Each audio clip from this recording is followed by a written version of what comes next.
Our story begins in the city of Vancouver, British Columbia. Located on 1110 Hamilton Street was United Front Games. Founded in 2007, United Front consisted of former employees from studios such as EA, Black Box Games, Rockstar Vancouver, Radical Entertainment, Propaganda Games, and Next Level Games. In that same year, Activision approached this newly formed dev team, asking them to develop an open-world game.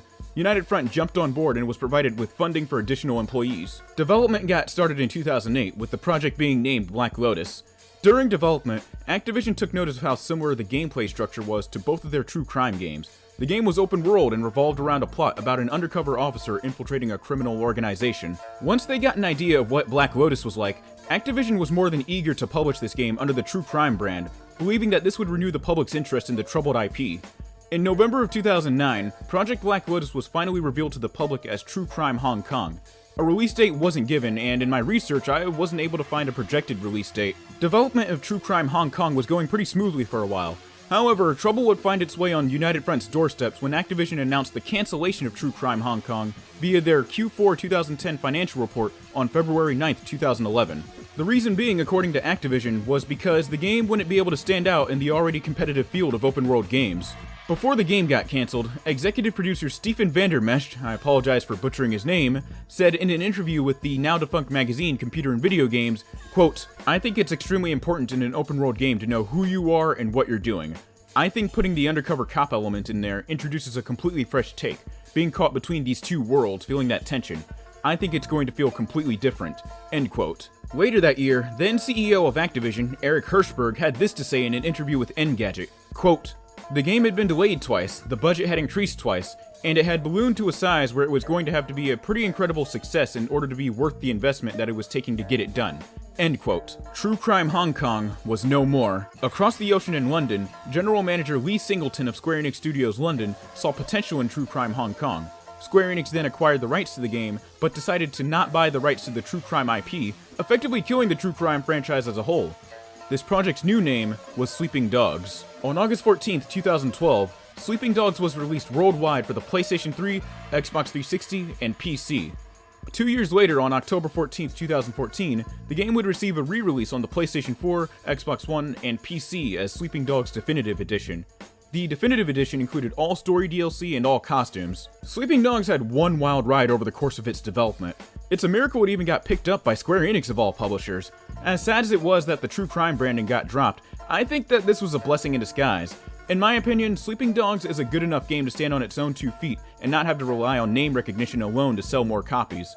And for the record, I'm not saying that I'm glad that True Crime is gone. There are times where I'm playing Sleeping Dogs and it feels like a spiritual successor rather than a sequel. Anyway, it's finally time to talk about Sleeping Dogs.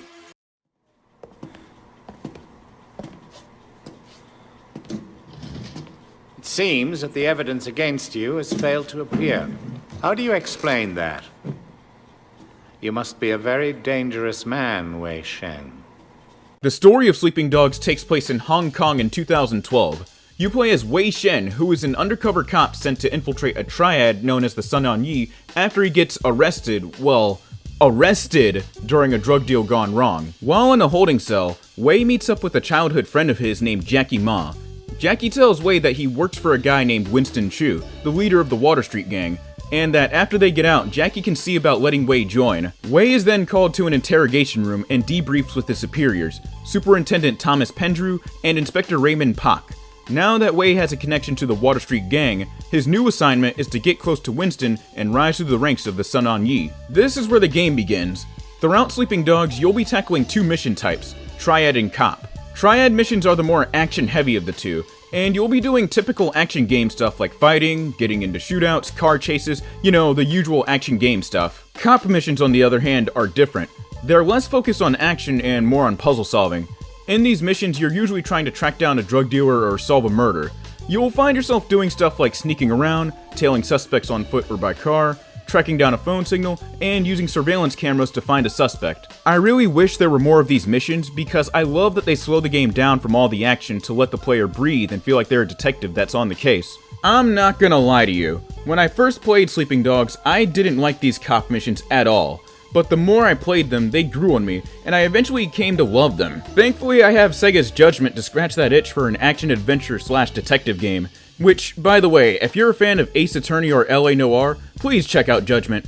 And don't worry guys, I'll cover this game one day. One thing to keep in mind is that both of these mission types tie into a leveling system called Face.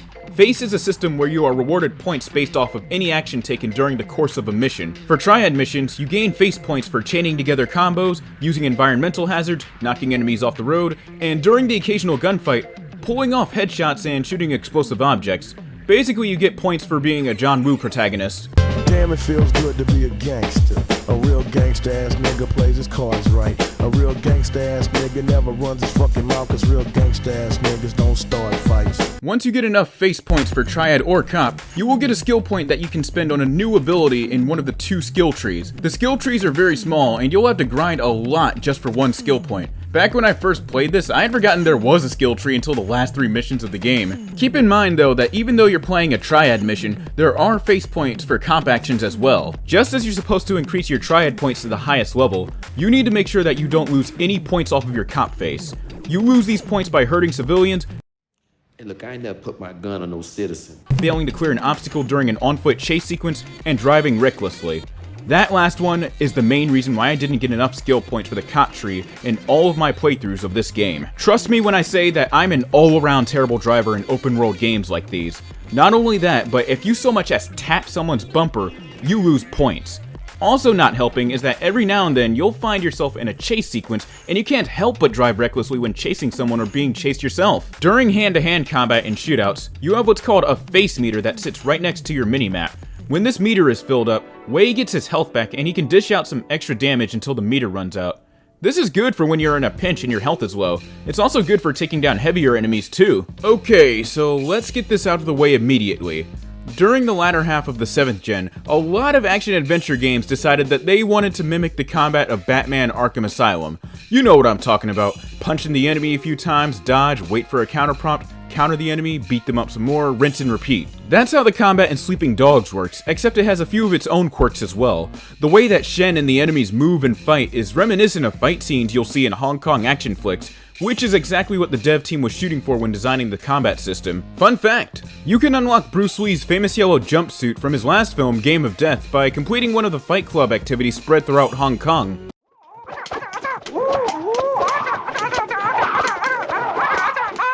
Despite the combat system being really basic, every punch and kick looks and feels satisfying to pull off. Every attack you land gives off that meaty crunching noise, and some of the counter animations made me flinch when I first saw them. During fights, you'll be surrounded by environmental hazards that you can use to your advantage, and a lot of the animations for these hazards are just, oh man, oh god. Look at how brutal some of these are. If there's a lesson to be learned, it's that the last thing you'd ever want to do is start a fight with Wei Shen or Kazuma Kiryu in a room full of anything that isn't nailed to the ground. Not only are the hazards worth it for the combat advantage and awesome animations, but you gain Triad points for utilizing them, so always be on the lookout for these. Wei can also pick up weapons like knives or tire irons to deal some extra damage. Sadly, these weapons don't have unique takedown animations, which is a shame, really. You'll be dealing with 3 enemy types throughout the game: regular dudes, brawlers, and grapplers. Regular dudes are standard enemies, not much can be said about them. Brawlers, on the other hand, are enemies who fight more strategically. They block a lot of Wei's attacks and hit you with some nasty counter moves. These guys are a little tough to deal with since you can't slap them around like regular guys. Fight carefully when taking these guys on, because when they hit you with that counter move, you're gonna have a bad time. Grapplers are bulkier enemies with large health pools that can hit like a truck. As the name implies, these dudes will spend a majority of the fight trying to grab Wei. If you can, I'd advise taking these guys out first. Their combos can eat a large chunk of health, and their grabs can kill the flow of the fight. I'm sure you've noticed that guns are something of a rarity in Hong Kong. Not like in the States. Every now and then, fists aren't gonna cut it, and you'll have to take some drastic measures. This is where the gunplay comes in. Since guns are rare in Hong Kong, as Penju explained, you won't be running into too many gunfights in Sleeping Dogs, but when they happen, boy are these shootouts fun. For the gunfights, Sleeping Dogs uses a cover-based system. The player can perform a vaulting maneuver that takes the game into bullet time. And that, ladies and gentlemen, is how you can easily clear every gunfight in this game. Yeah, for some reason there was never a countermeasure to prevent players from abusing this mechanic, so you can pretty much push the win button on any gunfight by forcing the game into bullet time. Not only that, but you can extend the duration of this by chaining together headshots. Wei can also grab human shields during gunfights to reduce damage. Sounds like Wei took some notes from Saints Row. You get the usual flavor of guns: pistols, submachine guns, assault rifles, and shotguns. The only two attachments available are the tactical flashlight, or the TAC-light as the game likes to call it, and a grenade launcher. Just like fistfights and gunfights, you're going to want to keep an eye out for any hazards that you can shoot, just in case there are some hard to hit enemies that are just planted behind cover and refuse to move. I'm looking at you, enemies on Uncharted's crushing difficulty. Shooting hazards like red barrels, fire extinguishers, and vehicles will do the trick. So far, the gunplay in Sleeping Dogs looks and feels pretty good. My only gripe with it is that the vaulting maneuver is pretty easy to abuse and that there's no limit on it. Other than that, it's solid. Sleeping Dogs loves wearing its action movie influences on its sleeve, so it shouldn't be a surprise that you'll be seeing some action on the road.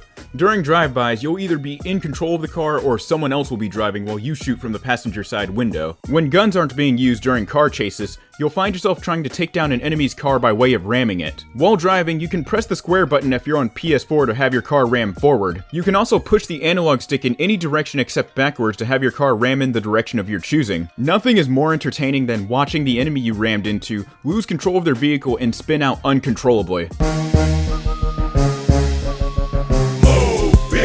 Get out the way, bitch, get out the way. Move, bitch, get out the way, bitch, get out the way.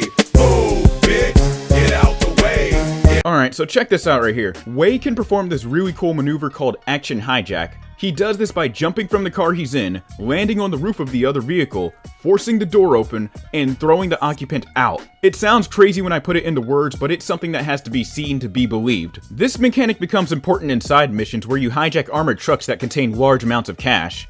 Yeah, I never really found myself using this a lot because it's kind of a hassle to get your bearings sometimes once you enter the next car. Back when I first played Sleeping Dogs in 2016, the amount of side content the game was loaded with caught me by surprise. This was a game made in an era before the explosion of open world games on the market, and it shows. There's tons of side content that you could easily get lost in, like fight clubs, street races, karaoke, so much more. And by the way, this isn't me knocking modern open world games. After all, Assassin's Creed Origins is one of my favorite games of all time.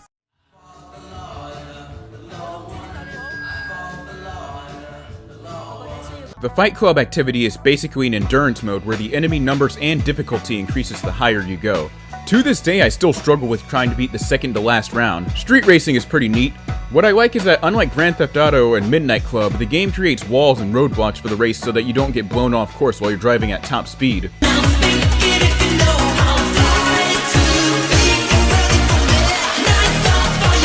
Another cool thing is that eating certain foods grants you stat boosts for a while, stuff like doing extra damage and better health regeneration and whatnot. This wouldn't be an open world game without collectibles. Early in the game, you'll meet Wei's old kung fu trainer Sifu Kwok, who tasks him with finding jade statues scattered throughout Hong Kong. Every time you find a statue, you turn it in and you'll be rewarded with a new move.